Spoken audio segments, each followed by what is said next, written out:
AJL है, जो AJL की जिसका मैं जिक्र कर रहा था इस कंपनी का, वो आप देखिए यहाँ से AJL50 एसोसिएटेड जर्नल्स लिमिटेड, यानी कि AJL जो कंपनी थी, जैसा कि मैंने बताया, जो 752 करोड़ रुपए जब्तीकरण हुआ है उसमें 650 करोड़ के ऊपर लगभग शेयर्स किसके थे, AJL के थे। और ये जो दफ्तर आप देख रहे हैं यही नेशनल हेराल्ड का दफ्तर है।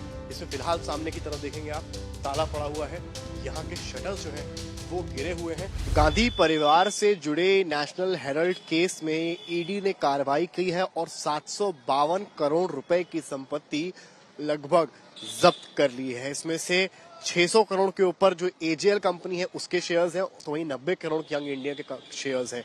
जो ऑफिस तमाम है नेशनल हेराल्ड के, चाहे दिल्ली के हों, चाहे मुंबई के हों, चाहे लखनऊ के हों, वहां पर भी कार्रवाई हुई है। हमारी मौजूदगी इस वक्त नेशनल हेराल्ड के दफ्तर के बाहर है और जो मेरे पीछे आप इस वक्त कॉम्प्लेक्स देख रहे हैं, ये पूरा का पूरा कॉम्प्लेक्स उन्हीं शेयर्स में आता है, उसी प्रॉपर्टी का हिस्सा है जिसे कि ईडी ने स्थायी तौर पर जब्त कर लिया है। हम इस दफ्तर के अंदर भी दाखिल होंगे समझने देखने की आखिर क्या स्थिति इस वक्त नेशनल हेराल्ड अखबार के दफ्तर की है। हालांकि जो जानकारी मिली 2008 में अखबार का जो प्रकाशन था वो बंद हो गया। नवजीवन अखबार, कौमी एकता अखबार और तीसरा यानी कि अंग्रेजी अखबार नेशनल हेराल्ड अखबार सालों पहले, आजादी के पहले शुरू हुआ था और आरोप यह लगा कि कुछ सालों बाद इसमें इसके 1000 के ऊपर शेयर होल्डर्स थे उस वक्त में, जिसमें से एक जवाहरलाल नेहरू पहले प्रधानमंत्री भी थे। पर आरोप यह लगा कि ये इसके जरिए कहीं ना कहीं जो अवैध तरीके से कमाई का प्रचलन शुरू हुआ और एक तरह से ये अखबार की कंपनियां जो है वो कहीं ना कहीं ट्रेड के उसमें आ गई, जो कि कहीं ना कहीं गैर कानूनी था। और फिर बहुत सस्ते रेट में इन लोगों को जमीन प्रोवाइड कराई गई और यही वो कॉम्प्लेक्स है जो जिसकी तस्वीरें कैमरामैन संदीप आपको दिखा रहे हैं। हम अंदर भी दाखिल होंगे, पूछेंगे कि क्या है यहाँ की स्थिति और क्या यहाँ पर ईडी को लेकर कोई एक्शन हुआ है। ये वो दफ्तर आप देख रहे हैं, अगर मैं गलत नहीं हूँ, यहीं से रास्ता जाता है नेशनल हेराल्ड के ऑफिस का। और यहाँ पर हालांकि और भी शॉप्स हैं। सर, ये नेशनल हेराल्ड के ऑफिस का रास्ता यहीं से अंदर है? नेशनल हेराल्ड अंदर था भैया, बंद हो चुका है। बंद हो चुका है, अभी नहीं चलता है ये? कुछ ये पूरा सेक्शन है इधर की तरफ है? अच्छा, अंदर ऑफिस बना हुआ है? अच्छा अच्छा, आइए दिखाते हैं तस्वीर आपको। यहाँ पर ये वो दफ्तर का एरिया है। यहीं पर मुझे याद है 6 महीने पहले भी इस तरह की कार्रवाई हुई थी, उस वक्त भी हम यहाँ पर आए थे और यहाँ की तस्वीरें आपको हम दिखाएंगे। ये जो दुकानें हैं इस सबके शटर्स डाउन हैं क्योंकि कहीं ना कहीं ये सब जो प्रॉपर्टी है ये ईडी द्वारा जब्त कर ली गई है और यही रीजन है कि यहाँ पे शटर्स डाउन है। यूजुअली यहाँ पर कॉम्प्लेक्स था, बड़ा कॉम्प्लेक्स था और इसी के दरमियान था नेशनल हेराल्ड का ऑफिस। और यहाँ पर आप देख सकते हैं तमाम जो यहाँ पर सेंटर्स हैं, ये आप देख लीजिए एसोसिएटेड जर्नल्स का लिमिटेड का यहाँ पर बोर्ड भी लगा हुआ है और कैमरामैन संदीप आपको दिखाएंगे यहाँ से।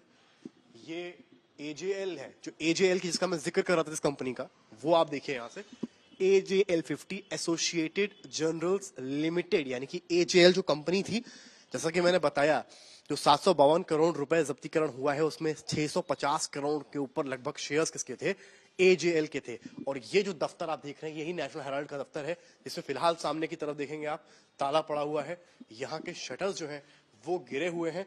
और इस तरफ भी आपको हम एक तस्वीर दिखाने की कोशिश करेंगे चलकर कि यहाँ पर भी देखिए ये भी पूरा बंद है। ये जितना स्लॉट आपको मैं दिखा रहा हूँ यहाँ से सारे शटर्स आज की डेट में गिर गए हैं क्योंकि ईडी की कार्रवाई जिस तरह से चल रही है उसको देखते हुए ये एक्शन यहाँ पर लिया गया है। और हालांकि ये तमाम अन्य ऑफिस भी यहाँ पर जरूर थे और अब पूरा कॉम्प्लेक्स जो है उसमें सन्नाटा है, तमाम ऑफिस हैं, तमाम लोगों के नाम लिखे हैं, पार्किंग एरिया भी यहाँ बनाया गया था, लेकिन अभी सभी कुछ बंद है। यहाँ पे यहाँ पर भी मैं आता हूँ तो शटर्स गिरे हुए हैं और यहाँ की तरफ आप चलेंगे तो एक एक दफ्तर बंद है, सब कुछ यहाँ पर बंद है।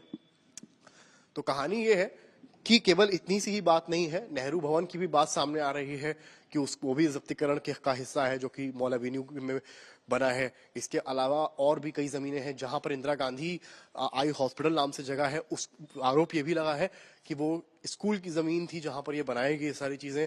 फिलहाल ये सब जांच का विषय है, ईडी का ये कहना है। लेकिन इसके साथ साथ जिस तरह से पॉलिटिकल चीजें चल रही हैं, एक तरफ बीजेपी पर आरोप लग रहे हैं, कांग्रेस कह रही है कि राज्य में चुनाव है, इस वजह से ये सारे एक्शंस लिए जा रहे हैं, ईडी कार्रवाइयां हो रही हैं, क्योंकि बीजेपी को पता है कि कांग्रेस इस चुनाव को हार रही है, इसलिए इस तरह के एक्शन लिए जा रहे हैं। तो वहीं कांग्रेस का ये कहना है, तो वहीं बीजेपी का ये कहना है कि ईडी की कार्रवाई हमेशा से निष्पक्ष रही है। और ये लगातार तस्वीरें मैं आपको दिखाता इसीलिए चल रहा हूँ। एजेएल का ऑफिस मैंने आपको दिखाया, एक बार मैं कोशिश करूंगा कि बाहर आकर जरा कुछ और लोगों से अगर बातचीत हो पाए, कुछ समझ पाऊं मैं, क्योंकि ये जितने दफ्तर हैं उनकी तस्वीरें मैंने आपको दिखाई हैं।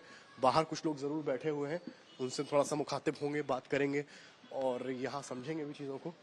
तो भैया यहाँ पर गार्ड कौन है यहाँ के? भैया शाम में आते हैं। अच्छा, यहाँ तो पहले बैठते थे ना, नेशनल हेराल्ड का काम चलता था पहले भैया 6 महीने पहले भी बैठते थे। उसके बारे में भैया जानकारी नहीं। ये दुकान जब खाली हुई है तब मैं इस दुकान पे आया हूँ भैया। आप लोग पुराने हैं, आप लोग पहले से हैं यहाँ पे? दुकान पे अच्छा, आप लोग अभी इस दुकान पे नए आए हैं? नहीं, दुकान हमारी है। कब से हैं आप यहाँ पे? मेरे 20 साल हो गए। तो यहाँ पे जो दफ्तर हुआ करता था 2008 में एक बार बंद हुआ था, हाँ, बंद हो गया वो। यहाँ पर कभी कोई एक्शन वगैरह ईडी की, जैसे ईडी को लेकर लगातार चर्चा हो रही है, ईडी कार्रवाई वगैरह हुई है? इन्हीं से पूछिए, बैठा भैया बता देंगे। हाँ, वो लोग आए नहीं थे इससे पहले जी। एक बार इससे पहले कुछ हुआ था तभी 6-8 महीने पहले। हाँ, तो लगभग तभी वो लोग आए थे। उसके बाद वाले आए थे। उसके बाद कुछ नहीं। उसके बाद से मतलब आपने दफ्तर खुला नहीं देखा? जी नहीं, हमने नहीं देखा भैया। उससे पहले खुला रहता था? उससे पहले भी बंद रहता था भैया। कभी कोई आ जाता था महीने 2 महीने में, अगर तो उसे यहाँ नहीं कोई आता। तो ये कॉम्प्लेक्स के वो लोग हैं जिनकी यहाँ पर दुकानें हैं, वो ये कह रहे हैं कि जरूर आप प्रकाशन बंद हो गया था लेकिन दफ्तर खुलता था, पर कभी कभी खुलता था। और 6-8 महीने पहले, जैसा कि मैंने आपको बताया, ईडी कार्रवाई उस वक्त भी हुई थी और यहाँ पर ईडी के जो ऑफिसर्स थे वो आए भी थे। फिलहाल पड़ताल अभी शुरू ही हुई है, कब माना ये जा रहा है। अगर आप राहुल गांधी और सोनिया गांधी की बात करेंगे तो जमानत पर बाहर है। अब देखना यह है कि ईडी का शिकंजा कितना कसता है, क्योंकि दिल्ली, लखनऊ के अलावा कई और जगह हैं जहां पर चिन्हित की गई प्रॉपर्टीज, जिन पर आरोप ये लगा है कि इनको अवैध तरीके से या इलीगली मनी ट्रांसफर करके लिया गया, जिसके तहत जो पीएमएलए एक्ट है उसके तहत इन पर कार्रवाई होती दिख रही है। कैमरामैन संदीप दुबे के साथ समर्थ श्रीवास्तव, लखनऊ।